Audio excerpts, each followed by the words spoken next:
Boa noite. Sejam todos bem-vindos para mais um estudo dos livros de Manuel Filomeno de Miranda, psicografado por Divaldo Franco. Nós estamos estudando a série sobre obsessão e desobsessão e vamos comentar sobre o quinto livro, que se chama Painéis da Obsessão, que é o quinto livro da série. Hoje estamos no segundo dia de estudo. Nós já estudamos quatro livros anteriores e no canal, nosso canal, onde a gente publica o estudo, tem uma playlist onde você pode acompanhar os outros estudos sobre obsessão e também sobre a transição planetária. Nós somos um grupo de estudantes da doutrina espírita e do Evangelho. Estamos aqui para refletir juntos sobre os ensinamentos do livro. Queremos inicialmente agradecer a participação de todos que estão aqui conosco ao vivo e também aqueles que vão assistir depois pelo YouTube no canal Leitura de Livros Espíritas, onde publicamos a gravação toda terça-feira após as 21 horas. Eu peço agora que todos desliguem seus microfones para que nós possamos fazer a nossa oração inicial, pedindo que a paz de Jesus esteja conosco. Vamos elevar nossos pensamentos na direção do Pai Celeste e de nosso irmão maior, nosso Mestre Jesus.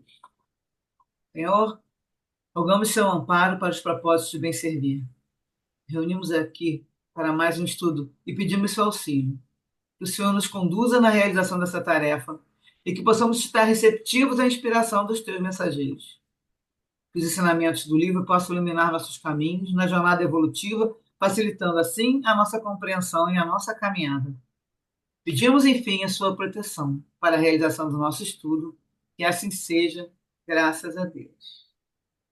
Então vamos lá compartilhar nosso resumo. Hoje é o estudo 2, capítulo 2. Agarrado aqui, vamos ver se sai. Sai. Então, o título do capítulo é Reencontro e Dor. Então, nós estávamos falando sobre um rapaz, no casal, o Argos e a Áurea, né, no capítulo anterior, e aí estava nos mostrando que o Argos estava com tuberculose, né, que ele estava já doente. Então aqui vai começar a contar um pouquinho desde o início, antes, quando eles se encontraram, né? No início ele só ficou contando que ele estava assim, que ele estava no hospital, e agora vamos voltar um pouquinho à história, que é o grupo deles, ele conta no primeiro capítulo que ele fazia parte de um grupo de jovens de uma casa espírita. Ou seja, foi um alerta que colocou lá, mesmo sendo espírita, né, estava lá passando por situações que ele também não estava, né, devia utilizar mais o pensamento espírita para poder passar melhor nessa situação. Então, eles vão contar que o grupo juvenil dele, da Áurea, ele era alegre e idealista, descobrindo as belezas da vida ao contato da fé libertadora. Constituía um setor de respeitável sociedade espírita, onde o esclarecimento e a orientação de segurança formavam a pauta dos deveres morais, com vistas ao futuro. O encontro confraternativo com outros companheiros fazia-se habitual, objetivando a permuta de experiências doutrinárias, a convivência edificante e o debate sadio dos programas de estudo. Áurea se deixara clarificar pela doutrina espírita, na qual auria as alegrias que lhe acenavam felicidade e realização íntima. De alma cigana, sonhava conhecer o mundo, alongar-se por terras distantes, das quais sentia nostálgicas e inconscientes recordações. Queria aprofundar conhecimentos e relações, dar asas às ambições de crescimento e experiências humanas. Almejava conseguir emoções num mundo de largas conquistas, embora vivesse num povoado onde as possibilidades de evolução fossem pequenas. Com esse estado de espírito, aguardava o seu momento.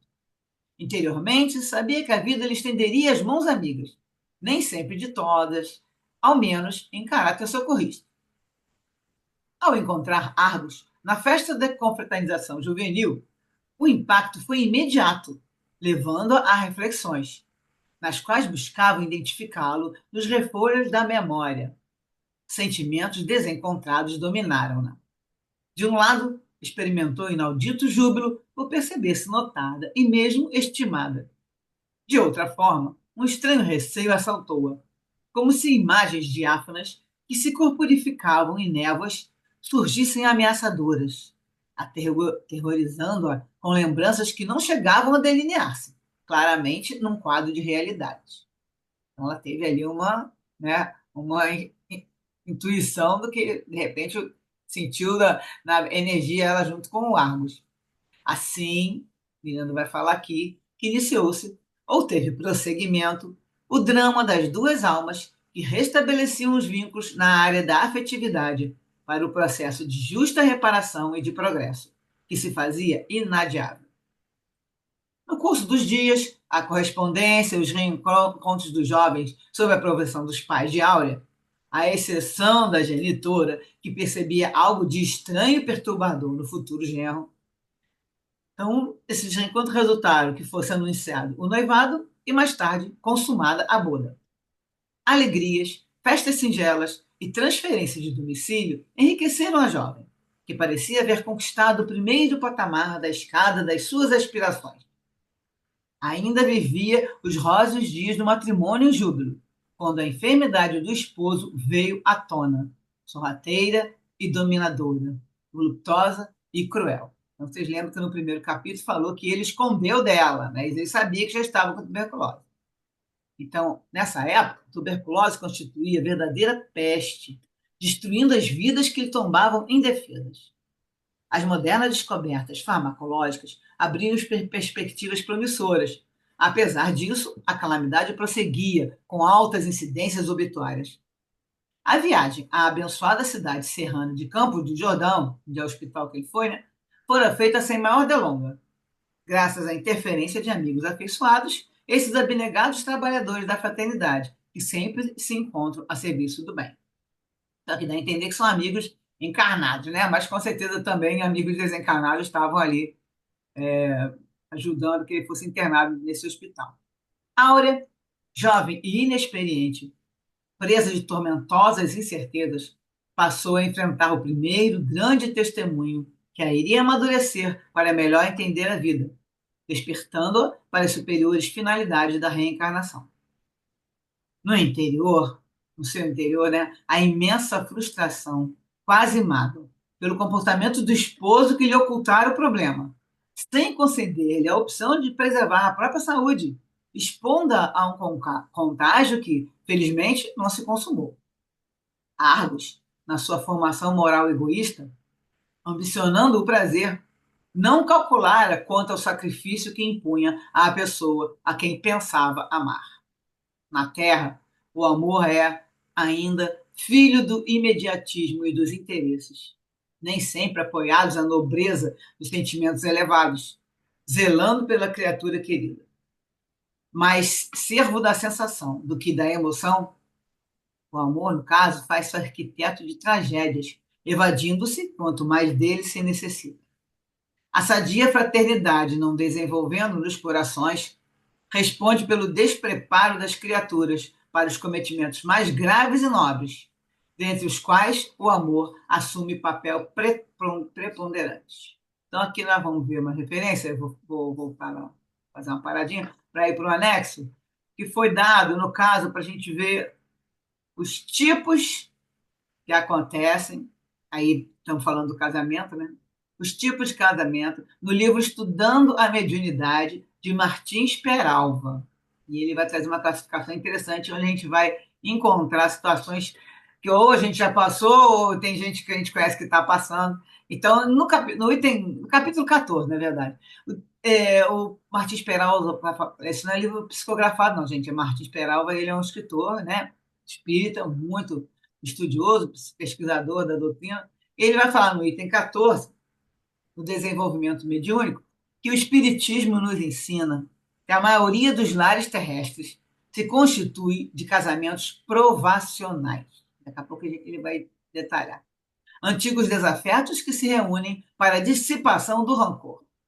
Almas que, interpretando defeituosamente as legítimas noções do amor, se acumpliciaram no pretérito. Muito pequeno, ou seja, diminuto é o número de casais reunidos por afinidades superiores. E agora, no capítulo 18, ele vai discorrer sobre esse assunto, no capítulo Espiritismo e Lar. Aí ele faz uma classificação didática, é claro, dos casamentos, né, em relação com a ótica espírita. Podem ser acidentais, provacionais, sacrificiais, afins e transcendentes. O primeiro, dos acidentais, que ele fala aqui, é o encontro de almas inferiorizadas, por efeito de atração momentânea, sem qualquer ascendente espiritual. Ou seja, não teve planejamento no plano espiritual para esse casamento, essa união, ou seja, o que quiser chamar, fosse acontecer. Então, nos casamentos acidentais, teremos aquelas pessoas que, defrontando-se um dia, se veem, se conhecem, se aproximam, surgindo daí o enlace acidental. Ali funcionou apenas o livre-arbítrio, uma vez que por ele construímos cotidianamente o nosso destino. Num mundo como o nosso, né, atualmente, tais casamentos são comuns, nem laços de simpatia, nem de desagrado. E ali é só uma atração, na maioria, atração física mesmo, né? Simplesmente almas que se encontraram na confluência do caminho e que, perante as leis humanas, uniram apenas os corpos. Então, vai lá, faz o casamento, depois não passa muito tempo, são aqueles casamentos que nem duram, né? Então, aqui no mundo como o de hoje, isso é comum no mundo materialista, que é baseado em sensações, né? Imediatismo. Então, ele resulta em relações sem compromisso e sem responsabilidade. Mas esses casamentos podem determinar o início de futuros encontros, noutras reencarnações. Por quê? Porque a pessoa está ali no relacionamento e às vezes não age corretamente, e aí começam a acontecer vários problemas, e aí a pessoa vai começar, a partir desse casamento, dessa união, vai ter que montar, né, futuros encontros para outras encarnações para você poder ajustar aí o que a gente faz de errado nesse tipo de relacionamento. O segundo, que é o que existe de maior quantidade no planeta Terra, é o provacional. É o reencontro de almas em processo de reajustamento para reajustes necessários ao crescimento espiritual e à evolução de ambos. Então, nenhum dos dois é santinho, todos os dois têm lá o rabo preso, como o pessoal fala, tem situações para resolver, então os dois têm um processo de reajustamento. Tem que crescer juntos, né, nesse momento, e evoluir juntos, né, é o que seria o ideal. Então, o Instituto do Matrimônio tem reunido no mesmo teto os mais variados tipos evolutivos, o que vem a demonstrar que a união na Terra funciona, às vezes, como meio de consolidação de laços de pura afinidade espiritual e, noutros, como, na sua maioria, como instrumentos de reajuste, que é o caso do provacional. Então, na maioria, esses lares são cadinhos purificadores. O que são cadinhos? São aqueles locais que colocam metal para poder ficar, para fundir o metal, né? Então, são como se fosse uma. Eles dizem que tem porcelana, tem cerâmica, que vai queimando, e aí, no caso, ele fala: o lar aí é o cadinho purificador, onde, sob o calor de rudes provas e dolorosos testemunhos, espíritos frágeis caminham vagarosamente na direção do mais alto. As provas são rudes, testemunhos dolorosos. Os casamentos provacionais, como falou, já são os mais frequentes. Por isso, existem tantos lares onde reina a desarmonia, onde impera a desconfiança, onde os conflitos morais se transformam tantas vezes em dolorosas tragédias. Deus uniu-os através das leis do mundo, a fim de que, pelo convívio diário, a lei maior da fraternidade fosse por eles exercida nas lutas comuns. Então, aí é para forçar que no convívio se acerte, né? Aprender a amar. E aí, o que vai contribuir para isso? Se a pessoa tem compreensão evangélica, uma boa vontade, a tolerância e a humildade, que são virtudes que funcionam à maneira de suaves amortecedores. O Espiritismo, pela soma de conhecimentos que espalha, tem sido meio eficiente para que muitos lares, construídos na base da aprovação, que são esses aí que nós estamos falando, se reajustem e se consolidem, dando assim os primeiros passos na direção do infinito bem. Que o espírito é esclarecido sabe bem que somente ele pagará as suas próprias dívidas. E somente você vai colher o que você plantou. Então, aqui está colocado, né? O espírito é esclarecido. Nenhum amigo espiritual vai modificar o curso das leis divinas. Embora é possível ele estender os braços generosos àqueles que se curvam ante o peso de duras provas entre as quatro silenciosas paredes de um lar. O espírito esclarecido, homem ou mulher, aprende a renunciar a benefício de sua paz e do seu reajuste. Então, nesse ponto, ele está trabalhando para ele mesmo, né? No fundo, vai renunciando à briga, à discussão, seja o que for, para que ele mesmo tenha paz e reajuste lá, né? Vai lá quitando os seus débitos. E faz isso porque tem a inabalável certeza de que, se fugir hoje ao resgate, voltará amanhã, na companhia daquele ou daquela de quem procura agora afastar-se. Isso Martins Peralta está falando, mas tem muita gente que fala, mas não é bem assim, né? Não é assim, né? Eu sou uma pessoa que eu tenho essa certeza aqui também, que se eu, no caso, abandonar uma prova, que vai falar mais lá na frente, que a pessoa está ali, né? Você fez um trato lá no plano espiritual, não, eu vou, nós vamos acertar, né? Vamos. Lógico que se não tiver um caso de violência sério, uma coisa mais, né, bem séria na relação, a pessoa sair da relação, só porque o outro é chato, só porque o outro tem mania, só porque o outro faz isso, faz aquilo, ele está fugindo. Então, você vai fugir do seu resgate, você não está querendo passar na prova, né? Então volta com outra prova. Pode até não ser na companhia dessa mesma pessoa, tá? Porque se você fez tudo o que podia e a pessoa não quis acompanhar, e aí você, de repente, aí eu já li outros casos também, você vai voltar com a mesma pessoa. Só que você vai enfrentar novamente o tipo de relação e vai te fazer treinar a paciência, né? Aceitar a limitação dos outros e a tolerância, etc, etc. Então, aqui ele termina falando desse tipo de prova, né? Dos provacionais, ele vai dizer que a humildade, especialmente, tem um poder extraordinário de harmonização dos lares, convertendo-os em legítimos santuários, onde o destino dos filhos possa plasmar-se nas exemplificações edificantes. Então, quando vê um relacionamento que tem, né, a humildade junto, os filhos também estão vendo bons exemplos. Né? Vamos para o terceiro, que chama dos casamentos sacrificiais. Esses se reúnem almas possuidoras de virtude e sentimentos opostos. Então, aí tem um com alma iluminada e outro inferiorizada, como ele fala, que é o reencontro de alma iluminada com alma inferiorizada, com o objetivo de redimi-la. É uma alma esclarecida, ou iluminada, como falou, que se propõe a ajudar aquele que se atrasou na jornada ascensional.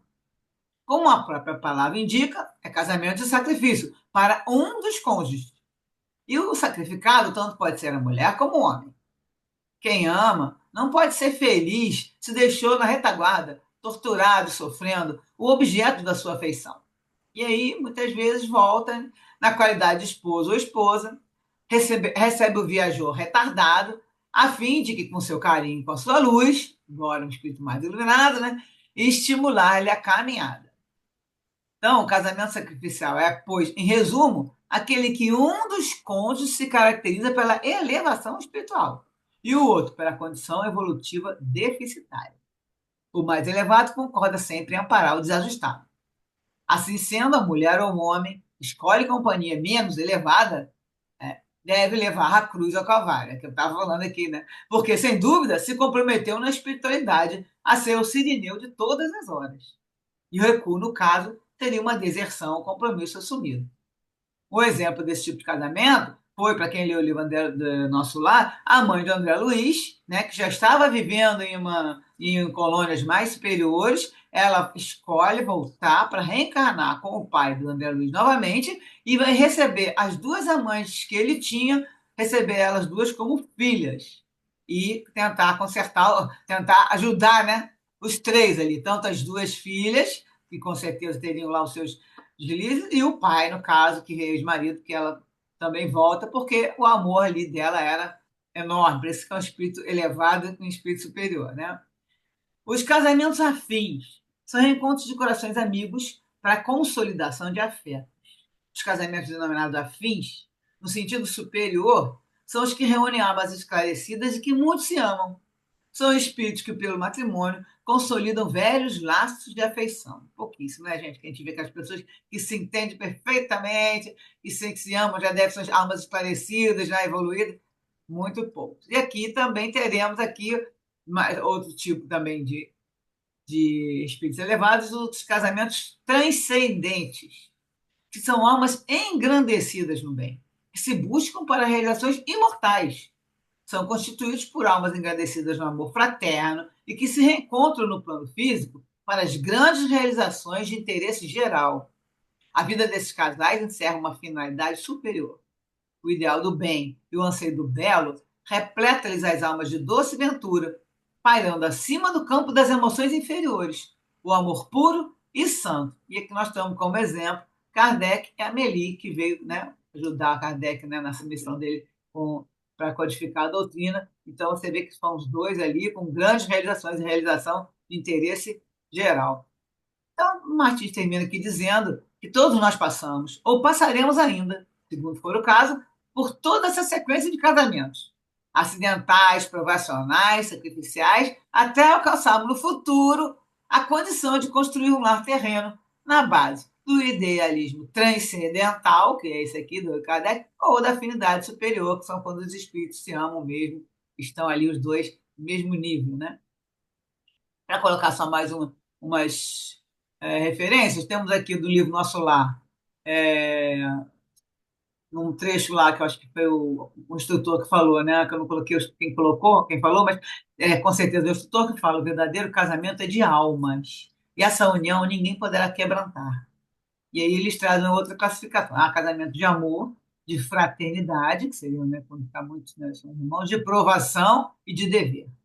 O matrimônio, ele não explica no livro, não detalha essa classificação. O matrimônio espiritual realiza-se alma com alma, representando os demais, os outros, simples conciliações indispensáveis à solução de necessidades ou processos retificadores, embora todos sejam sagrados. Então, aqui ele coloca de novo a maioria com esses matrimônios, necessidade de ter solução e retificação, né?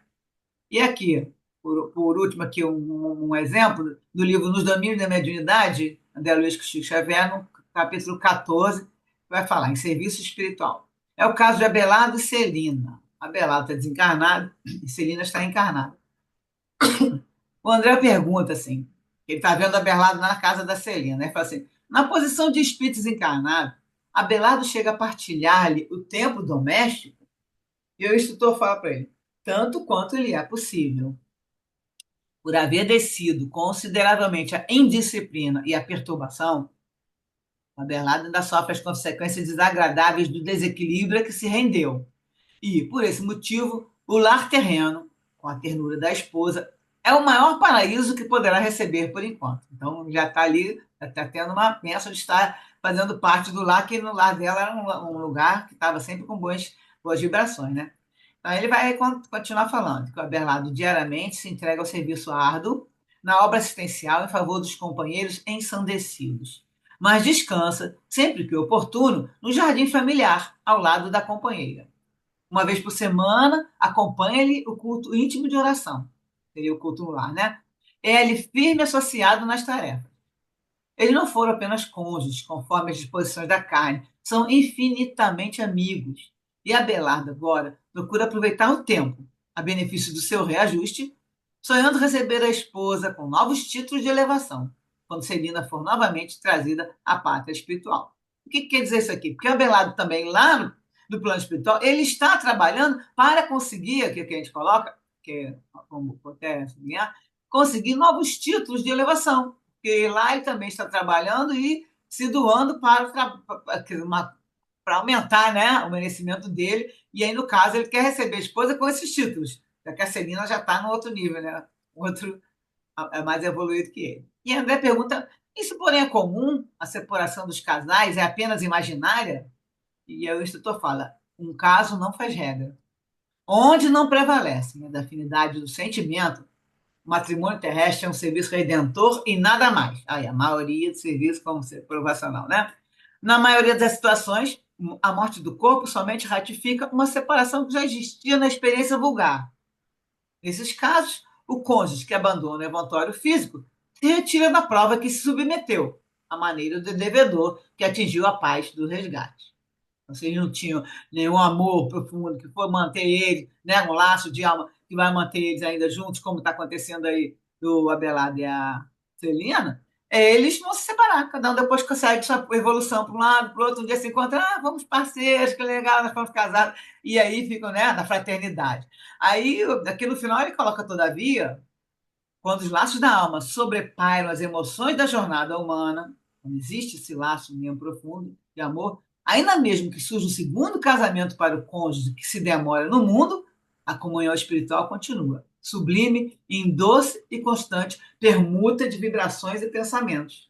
E aqui eu não coloquei não, mas para quem leu também o nosso lar, lembra do Tobias, que ele foi casado 2 vezes, e aí o André Luiz encontra ele lá no plano espiritual com as 2 mulheres, e o que acontece? Aí ele ficou na dúvida, o que aconteceu? Então, na verdade, aquela companheira espiritual dele foi do primeiro casamento, né? E ele estava lá com ela, e do segundo casamento ficou como se fosse uma filha para os dois.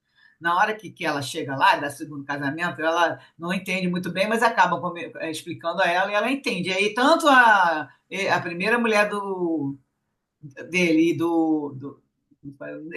e ele, ele também, no caso, Tobias, eles vão tratar ela como se fosse uma filha, porque eles amam ela também, um amor fraterno. Mas entre os dois existe um amor de laço de alma. Bom, então vamos voltar ali rapidinho, só para eu ver o que eu tinha que falar aqui, que eu acho que nós estamos referência. Ah, tem uns comentários, tá? Então, para a gente partir para os nossos comentários agora, tem o seguinte de comentário dessa primeira parte do capítulo. O casamento de Argos e Áurea iniciou com uma mentira, porque ele estava namorando tudo, mas ele ficou sabendo da doença e não contou para ela, né? Então ele mentiu. E aí eles comentaram lá que todos nós temos bagagem que trazemos do nosso passado. E o que atrapalha nesses relacionamentos sempre é a nossa expectativa. Quando nós colocamos nossos sonhos na responsabilidade do outro. Cabe a nós trabalhar no bem, nos esforçando para que as relações entre todos sejam mais harmoniosas possíveis, todos da família, a fim de manter a dinâmica da família. Nós, cabe a nós aqui, nós espíritas conscientes, a nós espíritas que estudamos, né? Manter a dinâmica da família, porque se a gente ajudar a desequilibrar, a desesperar numa situação, nós não estamos colocando o que a gente estuda na prática, né? O propósito das uniões é a sublimação dos relacionamentos.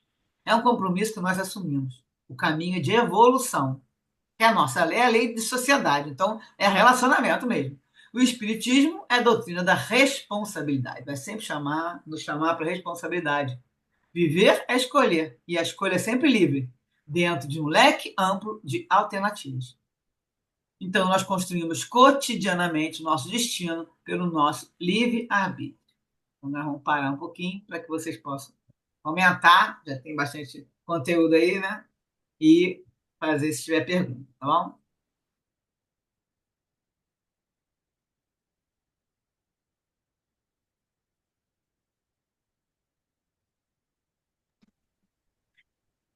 Su, essa questão que você falou, né, da pessoa, do casal, né, que tem uma dívida que precisa ser resolvida e, em geral, a pessoa foge, acontece muito sim, né?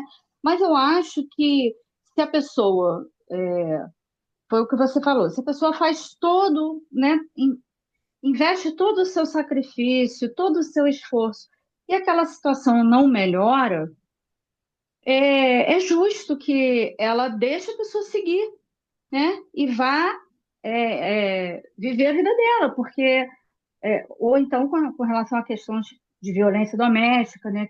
Que acontece muito e acaba tendo muitas vezes desfechos trágicos, né? Insistir nisso, querer, né? Às vezes a pessoa até quer mudar o outro, você não muda o outro, né? Você coopera para que o outro melhore, assim como o outro também pode cooperar para você melhorar. Mas se isso não acontece, se não há essa troca, se não há essa relação de lealdade, né? De amizade, acima de tudo, entre o casal, não adianta insistir, né? Você vai ficar ali sofrendo, tentando fazer com que a pessoa evolua, mas você também, quem é você para achar, né, que o outro precisa evoluir? Você também precisa. Então, eu penso o seguinte, que se a relação não está trazendo para ambos o bem-estar, né? Se ela não está pautada na amizade, na lealdade, né? É, que deve pautar uma relação a dois, não há por que você se manter sofrendo em sacrifício, porque eu tenho que ficar. Não, você não tem que ficar, porque, pelo menos é o que eu penso, tá? Porque você vai sofrer, é, companheiro não vai se comover com isso, não vai mudar, né? E se mudar, não vai. Ele tem que mudar, sinceramente. Aliás, a questão não é nem o outro mudar, né? Ou você tem que partir de você. A relação ela tem que ter essa coisa da amizade. Eu acho que isso é muito importante num casal, né? E se isso não acontece, não vejo razão para que ambos se afastem e tentem a vida para serem felizes, né? Se eles dois não estão felizes naquela relação, gente, não vejo por que manter aquilo. Olha, tem um livro do Emmanuel, não vou lembrar agora. Ele fala sobre isso, porque às vezes o afastamento ele é necessário para evitar até uma tragédia, né? Ou então não precisa ser tão radical, mas o afastamento evita de sabores maiores e felicidades maiores. Muitas vezes aquelas pessoas não conseguem mais conviver, né? Mas elas com outras conseguem conviver, né? Eu acho que cada um tem que se dar uma chance, né? Nesse sentido. Porque assim, senão fica parecendo que a gente é obrigado a viver numa relação ruim, né? Uma relação que te destrói, que te maltrata. Se você faz a sua parte para fazer aquilo melhorar e não melhora, né? É assim que eu penso. Bom, então vamos lá para Na analisar seu realidade, tem que pensamento. haver equilíbrio, né? Se não existir equilíbrio dentro de um relacionamento, não tem por que você persistir naquilo. Agora, o que se entende de casamento também é porque um renuncia de um lado, outro renuncia do outro, para poder a gente viver. Porque conviver não é só com um cônjuge, conviver com os irmãos, conviver com o pai, com mãe. A gente tem que aprender também a se doar um pouquinho e deixar de fazer determinadas coisas que vão magoar a outra, né? Então, eu acho que se tiver o equilíbrio, se esse, principalmente em relacionamento quando se fala em casamento, se o seu prazer, se a sua convivência for boa, for maior do que todas as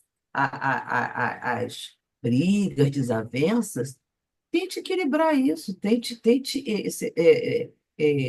seguir em frente, e nada como sentar e conversar. E não adianta conversar na hora da briga, tem que esperar um pouquinho passar, ou depois, ou tentar nem brigar. Essa eu acho que. Mas tem que ter esse equilíbrio, porque se não tiver equilíbrio, realmente aí passa para tristeza, para melancolia, né? E aí fica muito difícil. Mas conviver é muito complicado. Então, vou colocar aqui algumas coisas que eu já vi, também já vi. O Emmanuel também eu já li esse trecho, só que ele sempre foi bem taxativo. Se houver uma situação, o problema é que hoje em dia não precisa haver situação alguma. Estou falando agora do mundo atual, não a nossa geração aqui, que tá, a maioria está aqui na geração que ainda pegou o tempo de outros tipos de relacionamento, não é esse aí mais fluido que tem agora. Tá diferente. Qualquer coisinha as pessoas brigam. É aquele caso da primeira ali do acidental, né? Na verdade. Qualquer coisa tá junto, qualquer coisa fica, qualquer coisa sai.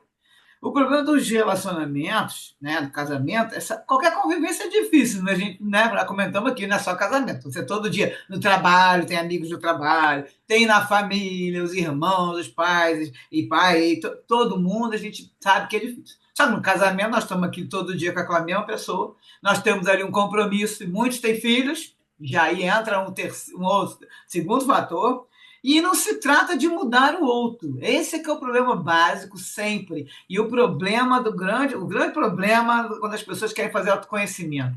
Ela quer fazer autoconhecimento, mas a pessoa não entende que o autoconhecimento só é ela quem faz, é ela com ela mesma. E o que ela tem que fazer? Transformar ela mesma. Aprender a olhar para o mundo, para o outro. Eu já falei isso aqui várias vezes. Quando o outro estiver te atacando, fazendo qualquer coisa, atacando eu digo, lógico, não é físico, gente, qualquer coisa, e você não deixar que aquele comportamento te ataque e te cause um desequilíbrio. Tem que aprender a dominar suas emoções num sentido de olhar para aquela pessoa agora com distanciamento. Primeiramente, de cara está desequilibrado, então já tem um irmão que está enfermo, né? Porque se tivesse equilibrado, não estava fazendo aquilo, falando aquilo, e seja lá o que for. Então não é mudar o outro, é transformar a si mesmo. Porque somente nas relações é que a gente se transforma. Ninguém vai se transformar. Hoje mesmo estava na. Vocês viram, hoje assisti o programa da.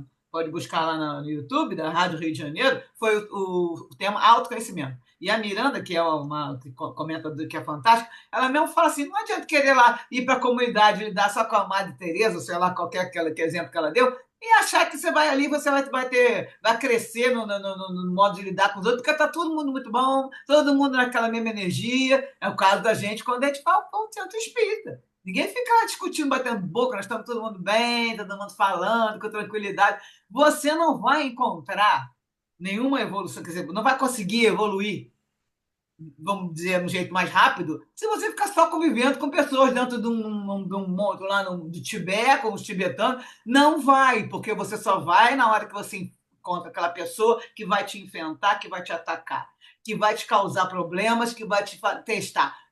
Já falei várias vezes, testar a paciência, testar a tolerância, testar o perdão. A pessoa faz um negócio, você vai ter que perdoar, porque você olha como você pode ficar ali julgando, você sabe que você tem ali, né? O seu passado, grandes, igualzinho aquela pessoa que está fazendo. Ah, eu não sou assim agora nessa existência, mas quantas vezes eu já fui e já fiz pior? E que saco essa própria pessoa que está me atingindo agora. Então não é questão da gente ficar aqui pensando, fulano fez isso para mim, então não vou aguentar. Já desculpei 70 vezes 7, desculpei 1000 vezes e a pessoa não melhora. O problema é dela, sabe? Porque se você estiver num relacionamento que você consegue levar, mesmo com a outra pessoa, que você está vendo que já não está acompanhando, ali no profissional, quando fala, nenhum dos dois é santo, pode ter um pouquinho melhor que o outro, mas estão os dois cumprindo ali um resgate juntos, tiveram situações juntas, né? A gente já viu vários casos nesses outros livros que a gente estudou, que voltam como marido e mulher, tiveram vários casos, e agora vão ter que fazer o quê? Treinar de novo o amor que não aprendeu ainda. Porque se ainda está tendo esse embate, não aprendeu, porque senão vira o casamento afins. Que se amam, tudo certinho, nunca briga, e nunca briga mesmo, não é aqueles que não brigam na frente dos outros, que nunca briga mesmo. É uma situação que é raríssima, são raríssimos desses casos, que são pessoas que se dão bem, porque já chegaram nesse patamar, conseguiram se juntar porque se amavam, estão juntos. Não é assim que funciona. Nem é o outro ali que é o sacrificial, porque um está acima ajudando o outro. Não é nosso caso. Nosso caso é o provacional, a maioria, que está ali junto com uma pessoa que precisa estar, né? No caso desse tipo que eu estou falando do provacional. Não aqueles que é acidental, que acidental você pegou a pessoa que não tinha nada a ver, acaba tendo. Aí acaba separando rapidamente mesmo, porque não tinha nem vínculo no teu histórico, né? Como fala aqui, o Argos e a Áurea tinham vínculos. Então, já está guardado o negócio antigo. Então, você não tem, você já vai ser mais rápido. Agora, é uma coisa fluida? Mas está tendo agressão. Tá tendo. Aí não é, tem que ver isso aqui, tipo de agressão. Se é uma agressão física, uma agressão moral todo dia, então a pessoa às vezes não aguenta, não tem estrutura, não dá conta disso. Então, vai ter que sair realmente uma separação. Mas se a pessoa está vendo que é o outro irmão, que é um irmão, né? Está ali, que é uma pessoa que precisa de ajuda, quanto mais você puder ficar para ajudar, e olha aí a sua evolução acontecendo. Então, cada pedrada que você recebe, a gente até tem um ditado, cada pedra que vem, tu faz um degrauzinho para sua escada. Mas só se você tiver condição física, mental, espiritual para isso. Para conseguir pegar essa pedra e começar a montar o seu degrau. E olhar para aquele irmão que você está tentando ajudar. Ele não quer ser ajudado, não é o nosso problema. A gente faz o nosso melhor. Nós não estamos aqui para fazer ninguém evoluir. A missão minha não é essa. A missão é, sim, ter o relacionamento, tentar melhorar, como falou, ver a dinâmica da família. Mas eu não tenho obrigação disso. Eu tenho obrigação de me transformar, minha transformação moral. Eu preciso evoluir, para depois eu conseguir ajudar até melhor os outros. Porque no momento estamos todo mundo no mesmo barco, farinha do mesmo saco. Então é isso que eu queria deixar claro aqui, porque assim, até eu vi hoje uma postagem, anteontem, uma postagem aí colocando lá, porque se você está com um relacionamento que não é. Não me lembro bem a fala, né? Colocou do relacionamento e colocou, tipo, brincou, ainda falou que também nos grupos de WhatsApp que você quer sair e dos relacionamentos que não estão bons, abandona esse tipo de coisa. Aí eu botei para ele, falei assim: olha, meu querido, você pode abandonar sim quando não é um relacionamento na sua família. Que aí ele que se diz que é muito um relacionamento na família, porque aí você está abandonando o compromisso que você já trouxe para você. Depende da situação, se não houver, ainda coloquei até isso, eu estava até estudando esse assunto, se não houver caso sério, né, com agressão física e tudo, você precisa exercitar a sua tolerância, a sua paciência, não botei isso, mas coloquei que nós estamos aqui para aprender a amar. Eu vou aprender a amar quem? A amar quem já me ama, que é tudo. Não é. Nós temos que aprender a amar, chegar naquele nível lá que Jesus falou, amar até os inimigos, até quem te persegue, até quem te calunia e etc. Então, só para deixar claro aqui assim, essa visão que eu estou só ressaltando, que quando existe uma situação séria, sim, a pessoa não tem que ficar nem ali sofrendo injúrias e maus tratos, né? Precisa dar um jeito de sair desse relacionamento. Mas para pensar bastante se você ainda não dá uma chance, não tem mais uma chance e mais uma chance. Até você ver que não aguenta mais se você não tiver. E aí você se sentir com a consciência tranquila, fiz tudo que eu podia, então agora eu preciso cuidar de mim. E aí você sai com a consciência tranquila. Consciência que manda, né? Vamos. Alguém mais quer falar nesse assunto? Dá até um tempinho, senão a gente passa para continuar. Da 8h17. Quem é que vai comentar aí do seu tipo de casamento aí? A gente tem um exemplo. A maioria é proporcional mesmo, gente. Isso aí. Ou ocidental, né? Gente, mas é o que eu te falo. Conviver é muito difícil, né? Eu não sou boazinha. Nem meu marido é terrível, mas ele tem um jeito difícil. Então a gente tem que se enquadrar, né? Porque já que ele é difícil, às vezes ele olha para mim, quando ele quer brincar, fica, você não vai responder? Eu, sim. Não, por que que você não está respondendo? Porque eu estou rezando. Você está rezando por quê? Porque eu quero brigar com você. Aí ele fica meio sem graça e para. Entendeu, Su? Porque se eu começar a falar junto, a briga vai ser maior, né? E aí pode tomar uma proporção muito desagradável. Geralmente eu faço isso. E não faço só com ele, faço com o filho, com os irmãos, entendeu? Ah, você não vai responder? Não, não vale a pena. Porque aí a dimensão do negócio aumenta demais, entendeu? Você ajuda Eu a acho que é irradiar a vibração negativa ainda para a situação, não vai melhorar. exato, Claro que entendeu? não vai Não melhorar. vai, Tem tudo para só piorar aumenta, bastante, só né? aumenta. Outro dia a minha nora falou assim, mas você ainda consegue perdoar determinada pessoa? Eu falei assim, ué, se eu não conseguir praticar o que eu estudo, de que Exatamente. adianta?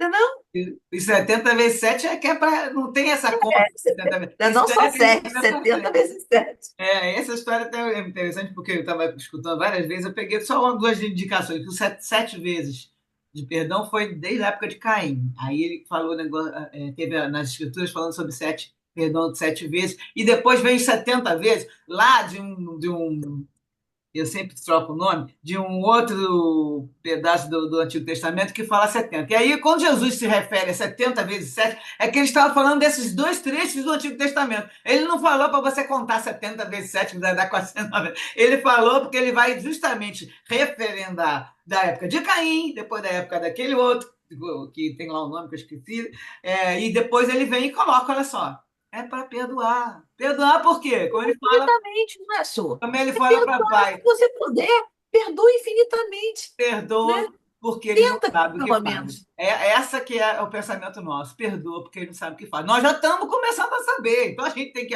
não agindo nessa maneira, mas também olhar para o próximo olhando com compaixão. A gente tem que catar isso lá de dentro do fundo do nosso espírito. E quanto mais a gente escuta isso, mais a gente vai lembrar. Então eu preciso achar em mim algo que eu olhe para aquele irmão que está me atacando, que está fazendo uma coisa que eu não estou gostando, e eu olho para ele, mas eu busco pelo menos uma pena na hora. Fico com pena, olha, não é possível, você tem pena, só pode estar doente, entendeu? Na minha cabeça passa, algumas vezes eu até falo, mas na minha cabeça passa assim, tá doente, porque não pode estar falando essa coisa. Não tem como você estar tendo esse tipo de reação. A pessoa tem uma reação que você leva um choque. Mas aí você tem que começar a fazer como você mesmo falou, Denise, faz suas orações, faz pega algum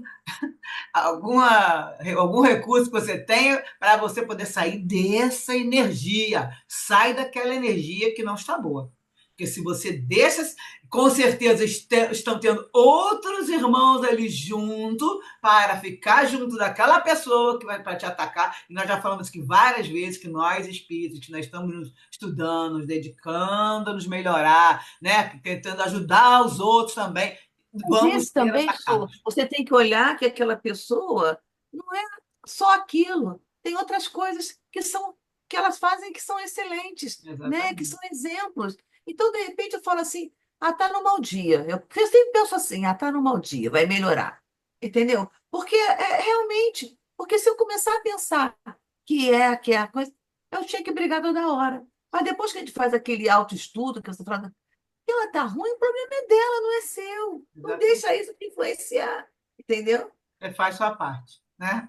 Faço a minha parte. Então tá bom. Su, deixa eu Oi, só falar uma coisinha. fala. Eu acho também que você entra com uma expectativa, a Isso. pessoa também, aí vocês se juntam, ajustam essas expectativas, e o que eu acho que também que leva você à frente com alguém é vocês terem os mesmos projetos, terem respeito. Eu acho que é isso. Boa vontade também, e entender que trocar de companheiro, isso eu estou falando de companheiro, é trocar de problema, é não Exatamente. enfrentar as dificuldades que você está sendo colocada, né, à prova. Então, acho que o respeito, aquele entendimento, aquela vontade de que aquele projeto dê certo, porque casamento ou qualquer relação que seja nesse sentido, para mim, isso é um projeto de vida. E quando um trai o outro, ele não está traindo a pessoa, ele está traindo todo um projeto que ele fez com aquela pessoa. É um problema dele. Eu vejo assim, Exatamente. entendeu? É um problema de quem comete esse erro. Então, tem várias coisas, né? Eu vejo assim, é um projeto. Você quer dar certo com aquela pessoa, você quer aquele companheiro com você ao longo da sua existência. E você tem que trabalhar aquilo o tempo inteiro. E depois trabalhar a família. E as dificuldades, que são muitas que aparecem, né? Cada um vem de uma criação, vem de uma história de vida familiar, vem com uma história que a gente não sabe, né? Que carrega como espírito. E é muito difícil. Eu acho que é bem difícil mesmo. E são todas provações que podem dar muito Certo. certo também, né? Eu acho. É. E vem Tem aí. coisas boas também, né? Exatamente. Ele fala que Deus, através das leis, quer dizer, pelo convívio diário, Deus quer que a lei maior da fraternidade seja exercida nas lutas comuns. E como você falou, É, a boa vontade, a compreensão isso, evangélica, que aqui também está colocado, e é uma isso. coisa que ajuda. Agora, nós estamos falando aqui, Ajuda estamos lembrando que muito. Jesus, né? Falou isso, falou aquilo. Isso vem com a maturidade A também. Você vai tolerância. caminhando, E aí, quanto tolerância, mais vai velho a gente vendo. fica, pior, que a gente vai ficar mais ranzinza. A Ou às vezes humildade. até melhora. Olha o É, vinho muito raro, melhora. né? Só Mas precisa um tem umas pouco que de melhoram, vinho. ficam mais mansinhos. E também aí a Fica. humildade vão funcionar como amortecedores. Então, como ele fala aqui, que o Espiritismo, ele vai nos ajudar a isso, porque a gente já tem isso aí, um espírita esclarecido, ele vai entender que precisa botar isso em prática, né? Espiritualidade, né? Na realidade, Exatamente. você vai se Vai espiritualizando, o aumentar, outro exatamente. também. É a espiritualidade que vai chegando até você e você vai abrindo a sua mente, vai abrindo sua visão para as Você coisas do mundo, né? vai Melhorando ampliando seus suas. valores. Exatamente. É crescimento puro, né? Se você conseguir ultrapassar todas essas dificuldades ao longo do tempo, é puro crescimento mesmo, para os E dois, para evolução. todos que estejam em evolução, para quem está junto, né? É isso Exatamente. aí. Falou tudo. Obrigada, Sô. Relacionamento é uma grande provação, né? Seja na nossa família, seja com o nosso Seja qual companheiro. for. É Vamos verdade, combinar, né, é Vamos gente? combinar. verdade, é verdade. Então, vou passar a gente para o outro resto do texto, para a gente poder, o resto do capítulo. Vamos ver se a gente consegue falar um pouquinho pela hora, e vamos ver se eu consigo, vai terminar, que esse capítulo também é pequeno, e aí a gente fazer uns comentários.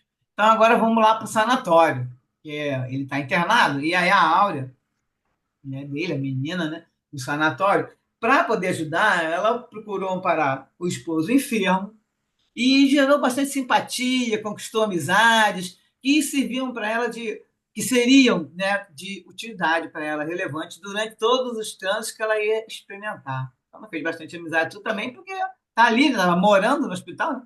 E embora a formação espiritista, aí o Miranda bota isso aqui, embora a formação, é porque ela ia para a capela, né? A capela lá do hospital, para poder rezar. Então é um lugar de recolhimento, né? Ela ia para a capela e fazia homéricos monólogos de prece, nos quais granjeava as forças hábeis para enfrentar as penas morais e físicas que a pungiam no suceder dos dias. E aí ele vai comentar aqui que ela estava lá, mas o povo que ficava lá, ela vai mostrar o que ela passava. Então, a par dessas afeições referidas que ela estava fazendo, essas amizades, numa comunidade humana onde se mesclavam caracteres e temperamentos de vários portes, era natural que os valores da dignidade não fossem considerados com respeito devido, como costuma acontecer numa sociedade vinculada à fé religiosa, no entanto, de atitude materialista, utilitária e ambiciosa. Então, a Áurea via-se assaltada por galanteios vulgares, pressões e padecia singular perseguição de pessoas levianas de comportamento moral inferior. Então, o que ele quer dizer aqui? Né? Ela devia ser uma moça bonita e o marido já lá quase moribundo. E aí imagina a quantidade lógico, de rapazes que ficavam falando, fazendo gracinha, porque ela fala galanteios vulgares, pressões e perseguição de pessoas levianas de comportamento moral inferior. E não tendo a quem apresentar os conflitos, não tinha para quem contar, né, que a dominava, no Cristo confiava e aos bons espíritos recorria, suplicando apoio e socorro para o esposo moribundo, um largo processo de decomposição orgânica, que já estava bem visível. Religiosas gentis que se entregaram à arte de auxiliar os enfermos por amor a Jesus, compreendiam-na e, inspiradas pelo plano espiritual, lógico, estimulavam-na a fé e a coragem. Quando foi estabelecida a irrevogável necessidade da extração do pulmão direito de Argos, Áurea compreendeu que o momento decisivo se avizinhava. O médico ouvira antes da definição, de definir quem é operar, né? Explicando-lhe a ocorrência e os riscos. Informou o fisiologista, que é o especialista, né? O pulmão direito é constituído por 3 lobos. Os alvéolos, encarregados da transformação do sangue venoso em arterial, encontram-se gravemente comprometidos em Argos, infestados pelos bastonetes de cobre, que os dilaceraram, produzindo as contínuas hemoptises.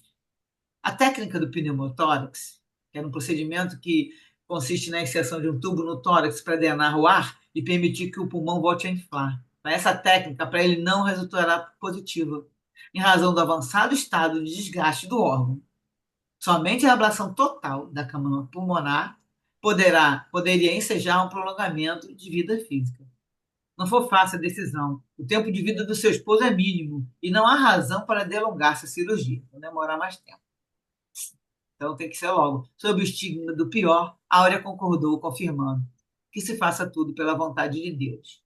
E prorrompeu soluços, sendo emocionalmente auxiliada por Madre Teresa de Jesus, que acompanhava o diálogo em frente às radiografias de aspecto lamentável. O médico estava mostrando para ela, né, as radiografias e explicando. Desse modo, a noite anterior fora igualmente uma noite de sofrimento e angústia para ela. Porque para o Argos também, né, no capítulo anterior, falou que ele não tinha dormido, ele também estava preocupado e tudo. Argos foi preparado pelo médico, que não lhe ofereceu maiores detalhes, animando, no entanto, quanto a possibilidades de restabelecimento. Os 2 destinos enfrentavam seu momento de dor reparadora e debatiam-se no corpo, em luta de superação das vicissitudes. Longa é a noite da espera e sem claridade a vigília de quem aguarda chorando. Essa frase, assim, poética, né? E pura realidade. A conjuntura que surpreendeu os jovens nubentes era o desfecho de um drama que se arrastava pelo tempo, sem consumar-se por enquanto.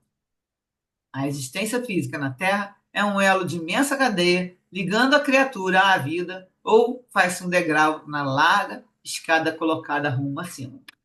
Então, aqui acabou o capítulo 2, aí vou colocar só um trechinho do 3 para que a gente continue no mesmo assunto e fazer os comentários. Então, o capítulo 3 chama Compromissos e Moratória, e aí vai continuar falando que todo o tratamento cirúrgico é uma incursão delicada no organismo, cujos equipamentos têm a sua própria mecânica de reação, muitas vezes imprevisível. Então, o organismo, né, o metabolismo é imprevisível, cada um reage de uma maneira. A anestesia, por outro lado, pode gerar consequências e sequelas não esperadas. Qualquer descuido, portanto, pode ser fator de danos irreversíveis ou mesmo de morte indesejada. Diante da séria terapia ser aplicada em Argos, a equipe médica não ocultava a natural apreensão. O tratamento cirúrgico seria de várias horas, tendo-se em vista a debilidade orgânica do paciente, como o avançado estado da enfermidade, a ampliação da recuperação fazia-se mínima. De esperar-se, portanto, o desenlace do enfermo no transcurso da ocorrência que se aplicava para salvá-lo. Então, ficava todo mundo achando que ele ia desencarnar nessa cirurgia. Foi cuidadosamente levado o paciente ao centro cirúrgico e anestesiado.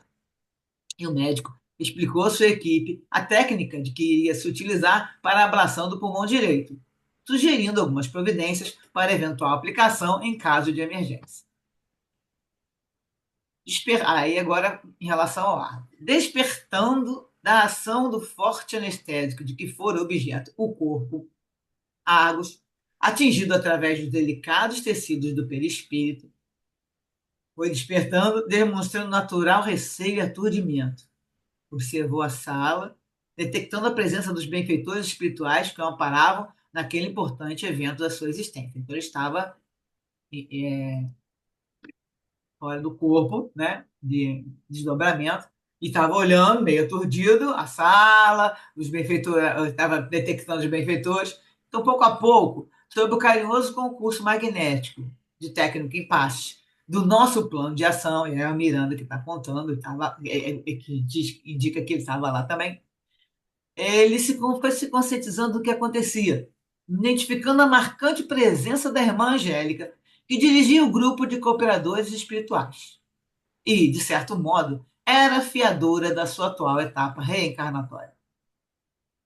Ante a entidade veneranda, que lhe estendeu os braços acolhedores, o semi-desligado companheiro procurou refúgio no sentimento maternal da mensageira, deixando-se vencer pelas lágrimas que lhe irromperam espontâneas. A amiga benévola deixou refazer-se do impacto emocional e reconfortou-o com palavras de estímulo e encorajamento para o instante, que não deveria ser malbaratado com desconcerto de qualquer natureza.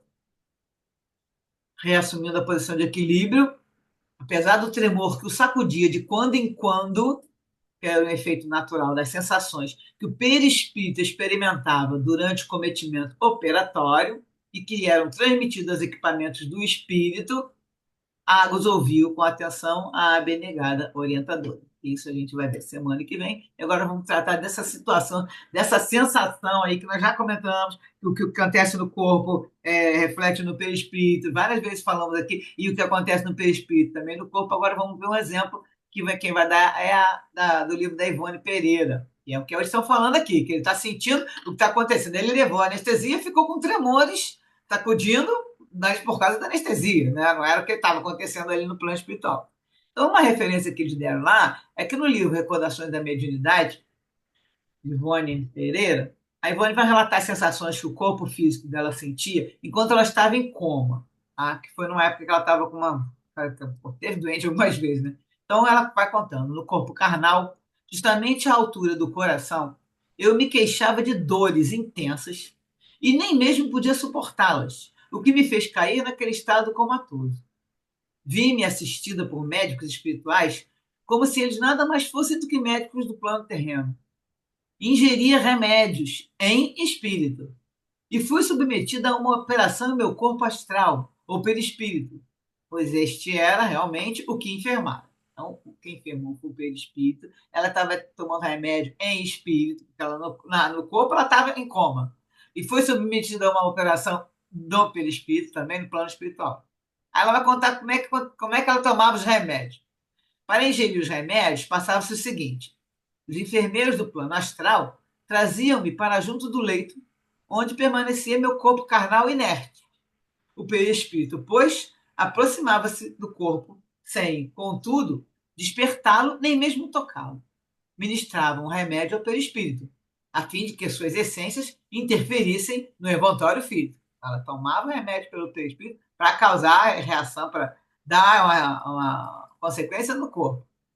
E ela fala: eu tudo via, a tudo assistia em espírito, inclusive o corpo semi-morto e o aposento em que este se encontrava. Compreendia o que se passava e até sentia o paladar do medicamento, com a sensação de tudo no próprio aparelho carnal, pois sentia a extraordinária afinidade ou correlação do perispírito com o corpo. Fato impressionante, que faz crer numa comunicação eletromagnética intensíssima entre ambos. Tal fenômeno era idêntico ao que se passa com o recém-desencarnado, divergindo apenas no sentido inverso. Ou seja, aqui, o que se passava com o perispírito era que se refletia no corpo carnal, enquanto que com o recém-desencarnado se dá ao contrário. O que se passa com o corpo, embora cadáver, é o que se reflete no perispírito. Nos casos em que sejam muito acentuadas as ligações eletromagnéticas ainda existentes, por não ter havido ainda o desligamento total com a extinção do fluido vital. Então, o que acontece? Isso aqui é quando a pessoa está muito ligada, ainda não teve desligamento, né? Que a gente fala que ia desencarnar uma coisa, morrer outra coisa. Então, aquela pessoa também, várias razões, que ela está ligada ainda à matéria, ou é também para os suicidas, que não teve a extinção ainda do fluido vital, tudo isso com essa ligação muito forte, mesmo que a pessoa esteja, você olha, está morto ali, é colocado para a ciência que está é um cadáver, mas acontecendo o que está acontecendo no corpo, eles estão sentindo no espírito, porque ainda está ligado, ainda não foi desligado totalmente, né? Porque só vai desligado quando tem extinção do fluido vital e realmente acontece o desligamento pelos espíritos que são os especialistas nisso. Então, a Ivone continua falando que tratava-se, porém, o remédio ingerido de um líquido pesado e oleoso. E ao ingeri-lo, apresentado numa colher, eu sentia nos lábios o contato frio da prata da colher. Olha que interessante. Ou seja, tanto nos lábios do perispírito como nos do corpo carnal. A sensação era instantânea em ambos. Sensação que me parece de origem mental. Pois eu mesma criaria a frialdade da colher, o frio, né, a colher gelada, mentalmente, recordando sensações de fatos terrenos análogos ocorridos comigo mesmo. Então, aqui a gente para a gente poder comentar, né, esse trechinho, e aí semana que vem a gente continua com o assunto sobre esse início da cirurgia, dessa separação dele aí, conversando agora. Enquanto tá rolando a cirurgia, ele tá lá conversando com os benfeitores, tá? E aí a Ivone contando a experiência dela, né? Que além do mais, ela estava lá já em coma e ela foi tratada, mas era outra coisa. A Ivone era um médium, né? Médium de altíssimo nível, tinha essas sensações, tudo estava acostumado a ficar circulando, né? Entre o plano da matéria e o plano do espiritual, e ela relatou aquilo ali, para ela era simples. Só que o Agus agora ele está ali prestando atenção nos tremores, mas está começando agora, vai escutar o que aqui uma irmã Angélica vai falar com ele. Então, vocês agora comentem ou façam perguntas.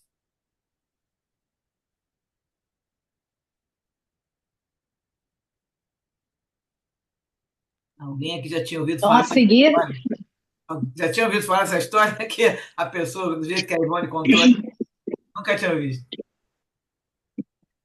o Sultânio, existem relatos, né, de pessoas que estavam em coma, tem entrevistas, né, de pessoas contando algumas experiências, algumas lembranças, né? E elas falam mais ou menos assim, não com essa riqueza de detalhes da Ivone, né? Mas com a lembrança de estar com espíritos no mundo espiritual. Eu não sei se no mundo espiritual ou se próximo do corpo, mas fora do corpo, né? Então é bem interessante. Eu estou bem curiosa para saber esse babado aí para a próxima semana, né? Porque assim a gente brinca, mas é muito interessante a gente entender, né? Porque como a gente é cuidada, né? Pelos bons espíritos, né? Então imagina a Ivone muito espiritualizada, já em bastante contato com o mundo espiritual devido à sua mediunidade. Então, quanto amparo ela pôde perceber, né, que a gente não percebe, mas que a gente também tem, né? Então, muito bacana. E essa experiência de estar fora do corpo físico e sentindo algumas sensações devido à cirurgia, é muito interessante, né? Muito legal, gostei e eu imagino que tenha muito esclarecimento aí para a próxima semana. Eu deixei de propósito, com essa curiosidade, mas não dava para continuar, não, porque agora vai entrar a fala dela, né? Mas é interessante, sim. Assim, realmente, é o que você falou, são as experiências de quase morte, né? O pessoal relata muito e tem lá uma consequência de relatos com mesma experiência, a pessoa vê, uns veem pessoas chegando, outros se veem no lugar com claridade, e aí tem uma sensação muito boa do corpo, né? Daquela do espírito estar ali flutuando e encontrar com outras pessoas. No caso ali, eu achei interessante porque eu não tinha ouvido falar também, com os detalhes, como você falou, né? Da colher, do remédio cada detalhe que ela viu, porque ela também viu que ela estava sendo tratada. Algum próprio Argos aí vai ver, vai, né, ter dimensão, vai olhar, vai ver, vai conversar, só que geralmente, né, ela ainda consegue depois colocar no livro, né? Escrever, tanto que esse é o relato dela para conseguir escrever o que, que aconteceu. E a gente volta para o corpo e o cérebro não aguenta. O que está na mente, está na mente. Chega no cérebro, no corpo, o cérebro não vai registrar e fica lá só no teu perispírito esse relato. A, a minha mãe, mamãe teve 7 filhos, 6 partos, né? Porque é um casal de gêmeos.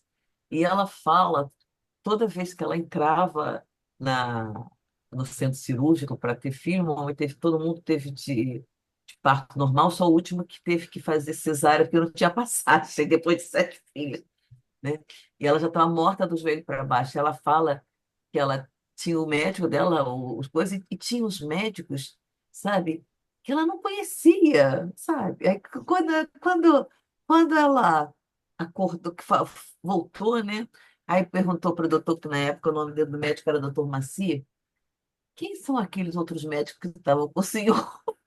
Aí ele falou assim: ah, qual Terezinha? Eu chamava a mamãe de Terezinha. Aí ela falou assim: aquele de cabelo bem branquinho, aquele outro senhor assim, assim, assim. Aí ele: ah, são os médicos espirituais que me acompanham. Ah, então E ele eu, tem consciência, né? e aí eu, toda vez que eu vou, eu já fiz várias cirurgias, inclusive de emergência. E a gente fica muito assustada quando a gente vai fazer uma cirurgia de emergência que você não está preparada para aquilo, né? Mas é tão engraçado como você sente a presença da espiritualidade te tranquilizando, né? Vai com Deus, vai. Sabe como é que negócio assim? Essa sensação eu tenho, e isso me deixa muito tranquila para fazer. E aí eu falo assim, meu Deus, se eu não conseguir voltar, né? Porque toda vez que eu tomo anestesia geral, eu fico muito assustada por causa do coração, do peso. E eu falo assim, mas você pode, Jesus, você pode me levar para um lugar como tipo nosso lar, algum lugar que eu possa realmente conhecer os meus amigos espirituais, né? Mas eu sempre volto muito tranquilo, nunca tive vontade de anestesia assim, eu volto tranquilo, mas eu sempre tenho essa sensação de medo, né? De, de medo, mas que também estou acompanhada, sabe como é que é? Eu não sinto essas coisas imagina, que pretensão, não sei. Mas eu sinto que a gente está acompanhada ali, entendeu? Mas É, isso é muito importante. nós temos que abrir o canal, né, para conexão, abrir o nosso Aham. campo psíquico e a É. primeira coisa que tem que fazer é entrar em prece, né? Uma oração que seja, É a né? prece, a gente sempre faz, né? Você Antes vai de ir abrir para. aquele canal de conexão, e nesse Aham. momento eles podem chegar perto da gente. Se a gente ficar estimulando o medo, aí cara, realmente Ah, não você dá, né? É não se exatamente liga, isso. né? Vai receber Aham. proteção? Vai, mas você vai prejudicar a própria recuperação sua. A Então, parte da recuperação, temos que exatamente. fazer isso, temos que fazer esse esforço sempre de fazer nossas preces, fazer uma ligação no momento, porque a gente facilita que a gente consiga trabalhar com o nosso espírito, com o nosso corpo, tudo. Então, é aquele lance da confiança, né? Para quem tem confiança mesmo que está amparado, é outra coisa. A gente tem que estar, faz a oração, puxa aquela, né? Porque nesse momento a insegurança é grande, você falou o medo, ainda mais que uma coisa de emergência, você não sabe, mas vai aquele negócio, entrega. Ora, confia É. e entrega, porque não tem outra coisa para fazer, né? Então a gente tem Se que entrega, né? entrega, Se- mas tendo certeza que está tá amparado. Porque fala assim, É, não, você tem certeza que no mínimo o teu mentor está do teu lado. Pelo menos tem um. Agora, exatamente. a Seus gente guias espirituais estão perto de você, e, entendeu? e os médicos, a gente sabe, com certeza, todos eles todos sempre falam, né? O doutor Bezerra fala também, e tudo. Estão sempre os bons, né? Os bons médicos, bons, não digo bom médico só de capacidade de eficiência, não. Os médicos, eles estão sempre com um amparo espiritual muito grande, porque está a vida, né, daquela pessoa, então ali não é só uma vida, é uma reencarnação em jogo, e eles estão sempre amparados, inspirados pelos benfeitores, os médicos espirituais, para que possa ser feita melhor. Não só médico, né, gente? Aí vai tudo. Qualquer um, por exemplo, um Bom. dentista faz uma cirurgia, né? Que você pode ter problema. Uhum. Ele também tem um dentista, vários livros que eu tenho, tem sempre um especialista daquela área junto com ele, e ali ajudando, interceder. Tipo, Uhum. olhou uma hemorragia, clica, aperta aquela veia ali, né? Tem detalhes que eu lembro, Uhum.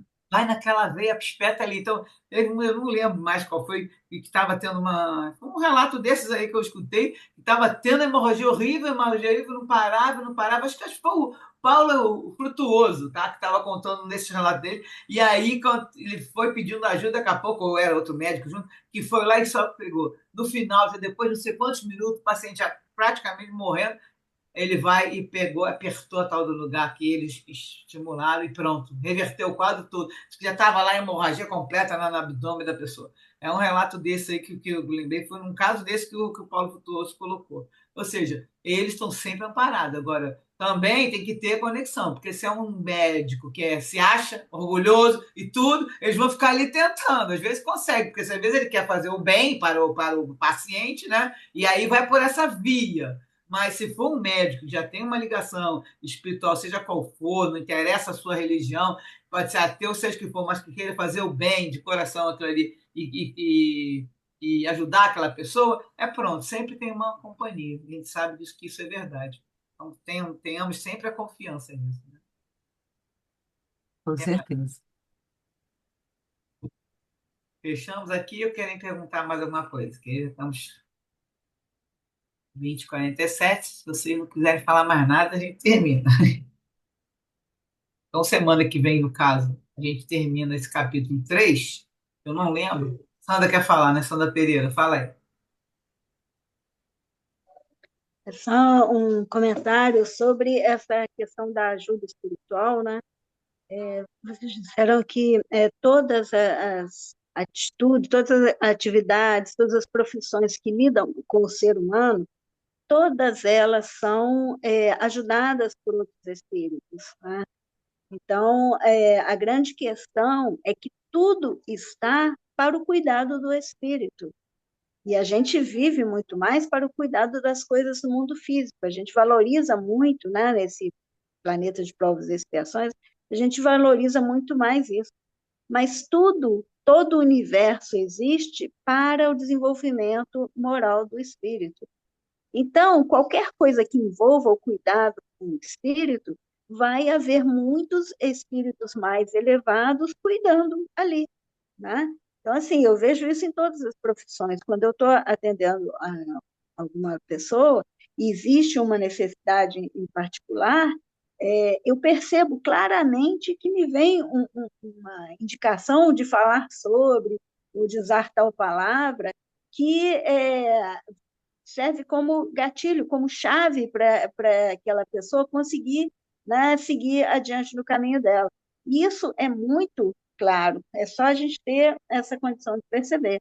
Então, qualquer acontecimento que a gente veja, né, principalmente quando vem esse receio em relação à vida material, né, a gente, principalmente que é espírita, pode ter essa certeza absoluta de que estamos sendo cuidados, amparados, e que onde a gente estiver, vai estar Deus, no mínimo, conosco. Olha, no mínimo Deus está conosco. Então, estaremos sempre bem amparados. Isso Era mesmo, isso. que lembrou bem, que também os psicólogos e as pessoas que lidam não só com médicos e tudo, né?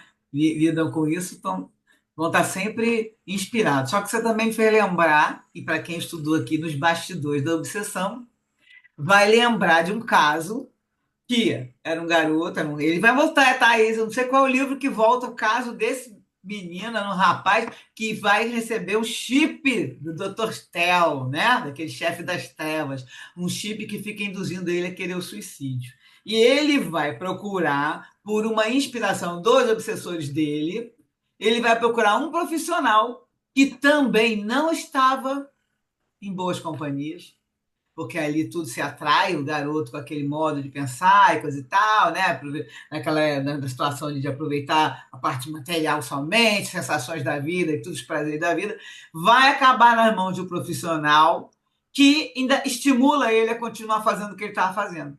E aí o relato do Miranda fala que esse profissional estava lá sendo inspirado pelos obsessores do garoto. E aí quem tiver a lembrança que estudou já, vai lembrar disso, e quem ainda não conhece, vai lá na nossa playlist, procura lá nos bastidores da sessão e assiste, e começa a assistir esse livro que foi fantástico, foi o primeiro livro que a gente começou aqui, vários casos assim que a gente, né, de arrepiar, que é o chip, que seriam umas células fotoelétricas, que a gente fala chip é por falta de outro termo, mas isso existe sim, com certeza, e doutor Bezerra mesmo que vai cuidar disso depois na frente, que são instalações que ficam ali na mente da pessoa. E esse rapaz é influenciado e vai ser atraído, porque a energia dele, naquela sensação de querer só isso, só isso, só isso, ele vai ser atraído e também influenciado pelo obsessor a procurar esse profissional. E aí o que acontece? Ele ainda é induzido a continuar, não, eu lembro que o profissional fala assim,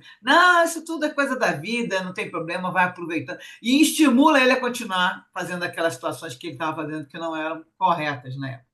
Não vou detalhar aqui, que também não lembro por detalhes, mas aí você falando desse me lembrou do psicólogo. Eu não lembro se era psicólogo, mas devia ser, não, psiquiatra não era, não, era um psicólogo. Então, assim, também temos que ver em que sintonia nós estamos, porque, como você falou, nós estamos todos protegidos, sim, se a gente estiver ligado, nós estamos deixando claro, estamos protegidos porque nós estamos aqui usando o nosso recurso, né?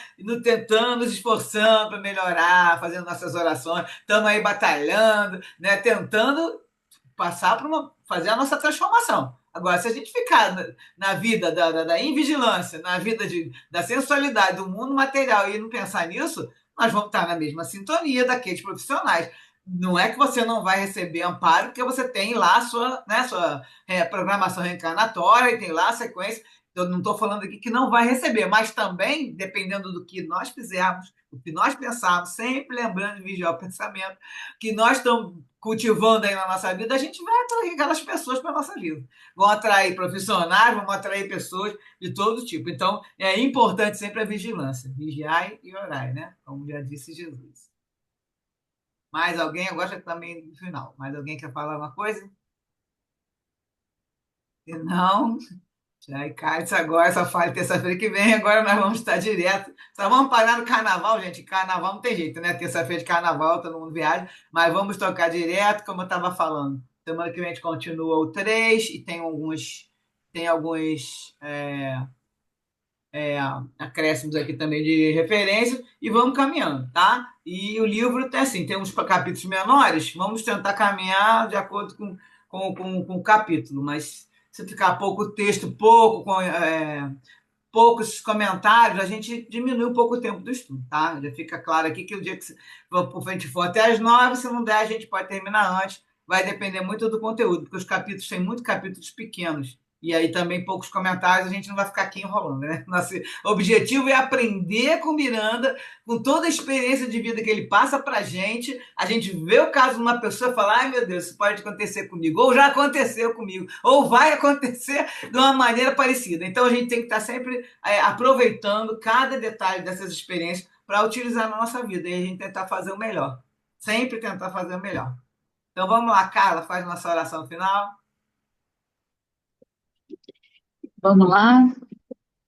Amado Mestre Jesus, agradecemos mais uma vez por esse estudo maravilhoso, que nós possamos ser inspirados por essa espiritualidade superior, maravilhosa, que sempre nos auxilia, que nós possamos ser inspirados a fazer o bem, fazer o nosso melhor, nessa nossa experiência na vida dele.